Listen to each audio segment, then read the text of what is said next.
الحمدللہ آج کے اس پروگرام کا عنوان ہے یہودی دعویٰ ہی یہودی کا رد ہے، تیسرا حصہ۔ اعوذ باللہ من الشیطان الرجیم، بسم اللہ الرحمن الرحیم۔ الصلاۃ والسلام علیک یا سیدی یا رسول اللہ وعلی ازواجک و اصحابک و آلک یا سیدی یا حبیب اللہ۔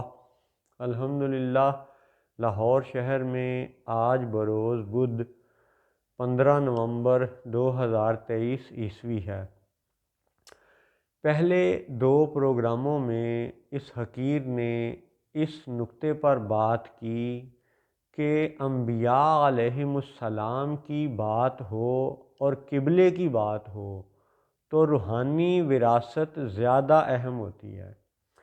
اس کا یہ مطلب نہیں ہے کہ ہم عام انسانوں کے دنیاوی معاملات کو بھول جائیں یا نظر انداز کر دیں۔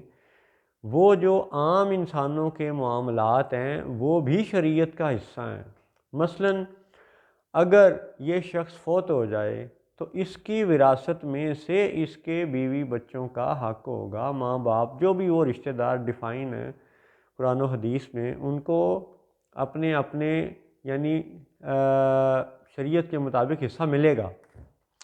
تو مکان ہو، جائیداد ہو، بینک بیلنس ہو، مال و دولت ہو، زیور ہو، جانور ہو، یعنی ان سب میں سے جو بھی قرض نکالنے کے بعد وارثان کا حصہ بنتا ہے وہ بنتا ہے۔ یہ ہے جسمانی وراثت، یہ ہے مالی اور عام انسانوں کی وراثت کے معاملات، یہ بھی اپنی جگہ پہ قائم ہے، دائم ہے۔ لیکن جب انبیاء علیہم السلام کی اور قبلے کی بات ہوتی ہے تو عام لوگوں سے ارفع و اعلیٰ انبیاء اور قبلے کے معاملات آ جاتے ہیں۔ وہاں پہ روحانی وراثت کی ایک خاص اہمیت ہے۔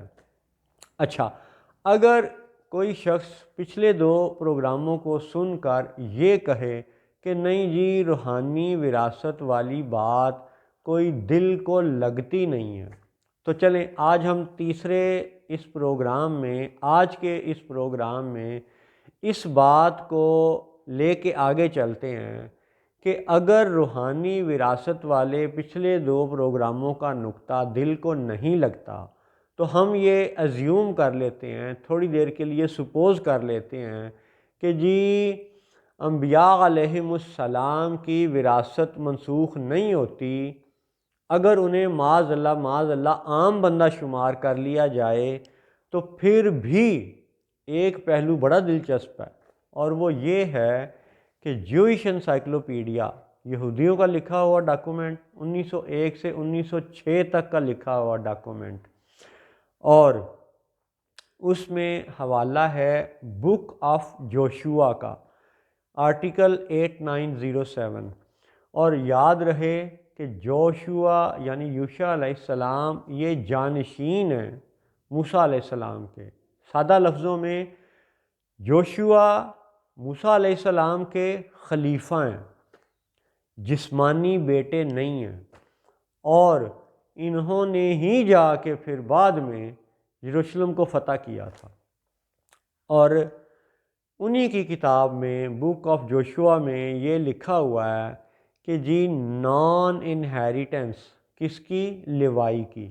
تو اب آج اگر ہم اس تیسرے پروگرام میں اس بات کو مان لیں کہ لیوائی کی فیملی میں پریسٹ ہوڈ تو رہی، لیکن نان انہیریٹنس والا یہ نقطہ اگر غلط تھا تو پھر وہی بات آئے گی کہ کیا بعد والی کتابوں میں یہ حکم بدلا گیا یا شروع سے ہی اس کو کالعدم قرار دیا گیا؟ یہ تھا ہی نہیں کسی بھی لحاظ سے۔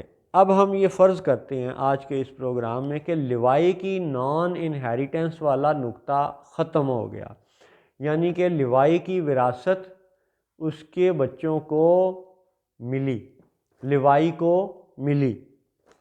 اچھا جی، اب اگر لیوائی کو وراثت ملی تو پھر اس نقطے کا کیا بنے گا؟ یہودی انسائکلوپیڈیا کے مطابق، یہودیوں کے لکھے ہوئے کے مطابق، جو یہ کہتے ہیں Joseph receives a double heritage. اب یہاں پہ یوسف علیہ السلام کی وراثت منسوخ ہونے کی بات تو نہیں ہو رہی نا، یہاں پہ تو یوسف علیہ السلام کا حصہ ڈبل ہونے کی بات ہو رہی ہے، 2 گنا ہونے کی بات ہو رہی ہے۔ اور اگر لیوائی جو ہیں ان کو سارے ہی یہودی اچھا مانتے ہیں، باقی لوگ بھی ان کو اچھے یعنی نیک لوگوں میں شمار کرتے ہیں، اور انہی لیوائی کی نسل پاک میں سے موسیٰ علیہ السلام ہے، ہارون علیہ السلام ہے، تورات انہی پر نازل ہوئی موسیٰ علیہ السلام پہ، یعنی لیوائی کے خاندان میں یہ تورات کا معاملہ ہے۔ اور یہ خاندان لیوائی کا، یہ قبیلہ، یہ گروہ، یہ خاص ہے تعلیم کے لیے، تبلیغ کے لیے، پریسٹ ہوڈ کے لیے، یعنی مولوی ہونے کے لیے۔ تو جب ہم یہ مان لیں کہ لیوائی کی وراثت منسوخ نہیں ہوئی، تو پھر دوسرا سوال یہ اٹھتا ہے کہ یوسف علیہ السلام کو پھر ڈبل ہیریٹیج جو ملی، وہ دوسرا حصہ کس کا تھا جو یوسف علیہ السلام کو ملا؟ یہ بھی ایک نکتہ ہے۔ اب اس میں ایک بات تو یہ ہے کہ لیوائی کو اگر ہم مان لیا کہ ان کی وراثت منسوخ نہیں ہوئی، لیوائی کو لیوائی کا حصہ ملا، تو پھر یوسف علیہ السلام کو دوسرا حصہ کس بھائی کا ملا؟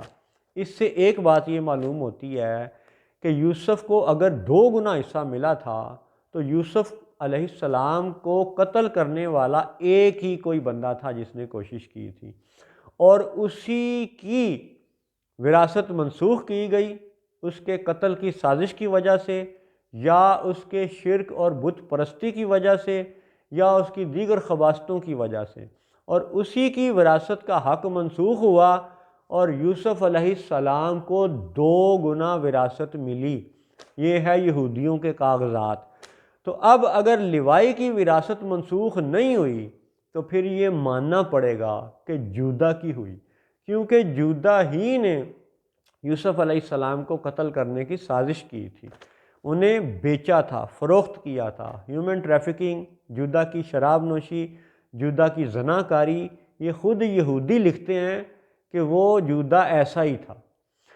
تو اب اتنی بات کا خلاصہ ایک اور زاویے سے دیکھیں کہ جب یوسف علیہ السلام کو دربار مصر میں سجدہ ہوا تو سجدہ کرنے والوں میں یعقوب علیہ السلام بھی تھے، ان کی زوجہ محترمہ بھی تھیں، اور ان کے 11 بیٹے بھی تھے۔ تو اب جب یہ سب لوگ یوسف علیہ السلام کو سجدہ کر چکے تو پھر اس کے بعد جب حضرت یعقوب علیہ السلام کی وفات کا وقت آیا تو انہوں نے اپنی موت کے وقت اپنے بیٹوں سے یہ سوال کیوں پوچھا کہ بھئی کس کی عبادت کرو گے؟ یعنی سوال جو وصیت والے سوالات تھے، موت کے وقت کے سوالات تھے، وہ شرک اور عبادت کے حوالے سے کیوں پوچھے گئے؟ حالانکہ انہیں معلوم تھا کہ یوسف علیہ السلام کے ساتھ جو واقعہ ہوا اس میں قتل کی سازش، فروخت کر دیا جانا، غلام بنا کے بیچ دیا جانا، ان کا مصر چلے جانا، یہ سب حقائق تو یوسف علیہ السلام کو بھی معلوم تھے اور یعقوب علیہ السلام کو بھی معلوم تھے، اور یعقوب علیہ السلام کو یہ پتہ ہے کہ وہ نبی ہو کے ایک نبی کو سجدہ کر رہے ہیں۔ لیوائی کا اچھا ہونا، یوسف علیہ السلام کا اچھا ہونا جب یعقوب علیہ السلام کو معلوم ہے تو پھر بھی وہ اپنی موت کے وقت اپنے بیٹوں سے اس طرح کی نصیحت کا سوال کیوں نہیں پوچھتے کہ بھئی اب نہ آئندہ کسی کو قتل کرنا، اب نہ آئندہ کسی کو غلام بنا کے فروخت کرنا۔ ایسا سوال انہوں نے نہیں پوچھا۔ انہوں نے اپنے بیٹوں سے جو سوال پوچھا وہ شرک اور عبادت کے حوالے سے پوچھا کہ کس معبود کی پوجا کرو گے، کس کی عبادت کرو گے؟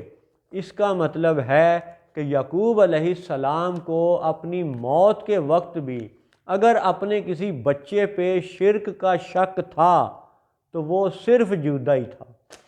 اور قتل و غارت کی حالت یہ ہے کہ اس وقت اگر جودا نے قتل کی سازش کی تھی تو آج 2023 میں بھی جودا ہی کے نام لیوا انسانوں کو قتل کر رہے ہیں۔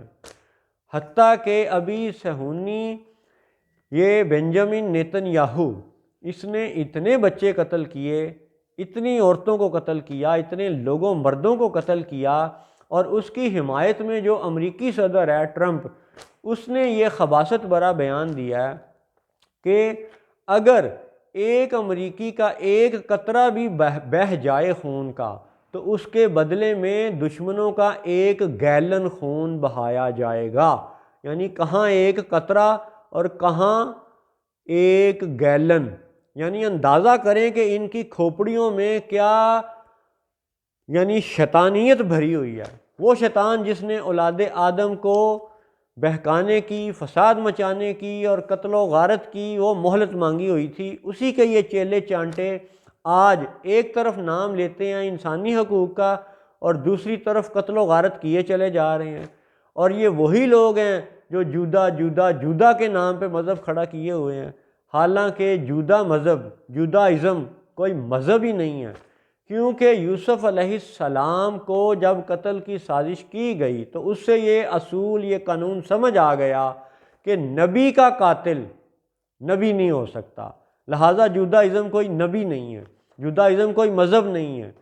تو اب آج کی اس وراثت کے حوالے سے ہم اپنی گفتگو کو سمیٹتے ہیں کہ اگر انبیاء علیہم السلام کی وراثت کی منسوخی نہ بھی مانی جائے تو بھی یوسف علیہ السلام کو وراثت میں سے 2 حصے ملنا، ڈبل ہیریٹیج ملنا، یہ اس بات کا ثبوت ہے کہ جودا کی وراثت منسوخ کر دی گئی تھی۔